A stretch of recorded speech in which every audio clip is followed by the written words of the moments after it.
السلام عليكم اصغر باي. وعلیکم څنګه السلام. حال خیر؟ خیر دې بس. طبیعت ته ښه دی؟ شکر. دا راته ووایه پاکستان کې نن سبا کمالات چلیږي، مهنګایي ده او غریبو دپاره ټوله طبعي خو غریبو دپاره د خیر خان ته خو د دې څه معلومات نه کېږي. دې باره کې تاسو څه ویل غواړئ؟ زه خو دې باره کې هر څه ویل غواړم ځکه زموږ پاکستان دی. علیکم. او یو تاسو دا خواست دی چې دلته خو تا ته پته را مهنګایي ده. پاکستان کې خلک هر ځای کې مهنګایي ده، مهنګایي صرف واحد په پاکستان ته یو دا خواست کومه چې زموږ پښتانه وروڼه ټول دي هلته کې غریبانان غریب دي ټول دي.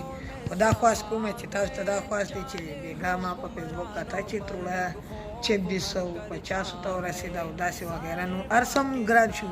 خو تاسو ته یو دا خواست کوم چې دا که موږ به هم درسره ملګري یو انشاءالله چې زموږ څه وسي څه هغې هغه به انشاءالله کوو. خو تاسو ته دا وایو چې پاکستان باره کې دا خبره کوو چې تاسو غریبانانو ته خیر سوچ کوئ، دلته بیړیمارانو ته سوچ کوئ.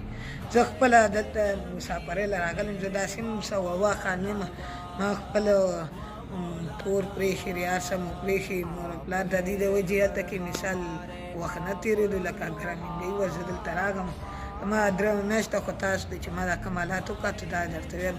درته ویم چې دې خپل حق خبره وکړئ، خپل حق اواز اوچت کړئ ځکه چې پاکستان کې 3000 ته توړه ورسېده، سبا که 6,000 ته هم رسېده ما ودانه کوي تکلیف په پاکستان کې ځکه چې مالداران ته ښه ډېرې پیسې کوي. د روډ د پاسه موټر ودرېنه مشکلات وطني کوو مونږه د روډ د پاسه شاپرې خرڅونه مونږ ته حکومت پابندي یو تاسو ته زه دا یو خواست کوم چې تاسو خپل حق اواز اوچت کړئ، روډونو ته روځئ او هر څه وکړئ ځکه چې دا په داسې حالات نو زموږ ګل وطن دی او هغه په داسې تباهۍ لاسته روان دی نو دا به ډېره ورانې. السلام علیکم. مهرباني اصغر بھائی دغه اصغر بھائی دغه یو څو خبرې ما دې ګوډې خبرې تاسو سره شریک کړې. اصل مسله دا ده چې موږ سوشل میډیا سره مطلب داسې وابسته نه یو او نه اصغر بھائی دومره د سوشل میډیا چې کوم ده نو شوق لري. خو ده ما ته ووایي چې هر د پاکستان حالات ډېر ګډوډ حالات روان دي نو زه وایي دا زما یو ارزو او تمنا ده چې دې باره کې زه یو څو خبرې وکړم خپل پښتنو وروڼو ته. نو خبرې خو ماشاءالله زبردستې خبرې کوي او زه خو ورسره هم اتفاق کوم خپله چې کوم دی نو ځکه چې مهنګایي داسې حالاتو داسې طرف ته روانه ده چې تپوس یې مه کوه.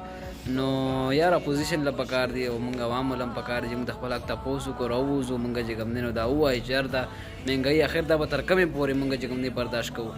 نو مننه موږ له اجازت راکړئ. السلام علیکم ورحمت الله وبرکاتہ.